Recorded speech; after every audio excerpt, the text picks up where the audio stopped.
দেখুন, বিশেষ করে গতকাল আমাদের কাছে একটা খবর আছে।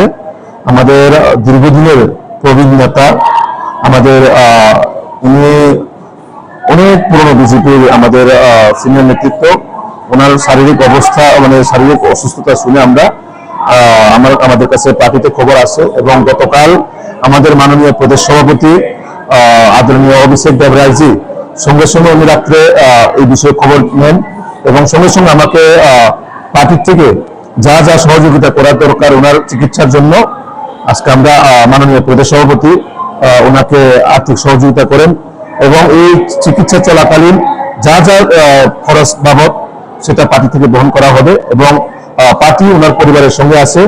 যতদিন উনি চিকিৎসা চালায় ততদিন আমরা পার্টি থেকে দেখা হবে।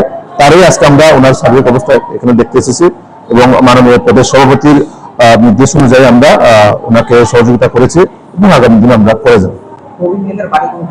উনি খোয়াই জেলার আমাদের প্রমোদ রঞ্জন দাস, উনি এক সময়ের খুব দুদিনের আমাদের বিজেপি নেতা এবং একটা সময়ের খোয়াই বিধানসভার উনি বিজেপি প্রার্থী বিজেপির এবং বর্তমানে এসসি মোর্চার প্রাক্তন vice president, state vice president প্রাক্তন।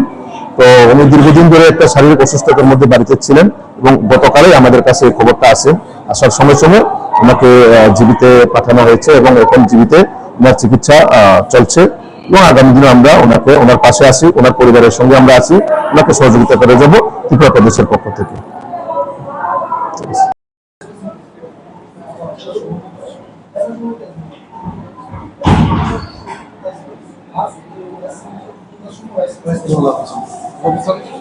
লংতরাইয়ের গুঁড়ো মশলা হোক বা সর্ষের তেল, আমার দেশের প্রোডাক্ট, দেশের স্বাদের আনন্দ। লংতরাই রান্নায় তোমাকে চাই।